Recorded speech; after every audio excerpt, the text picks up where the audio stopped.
So hi everyone, it's me Persaj again, and for today's video is another day, and this is my first train dito sa Croatia guys, and kinabahan talaga ako kay hindi ko man alam yung mga train station sa ibang lugar. So sinunod ko lang yung nasa Google Map kasi yun lang yung chance ko na hindi ako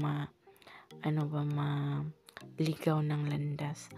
So after nyan is tinitingnan ko no yung mga area sa loob ng train. So hindi naman siya kagandahan aside sa ibang lugar, but malinis po yung loob, no?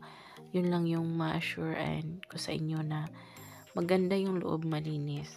Yung labas lang niya is hindi siya kaayang tingnan, and ganito po yung ticket nila, no? So again, malinis po yung loob ng train.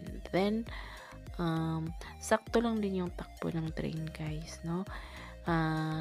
Walang Pinoy time dito sa kanila, mostly Croatian time, and on time talaga sila, no? Kasi nga bawal late sa kanila, and time is gold, no? So again, that's all for today's video. Thank you so much everyone, and ingat.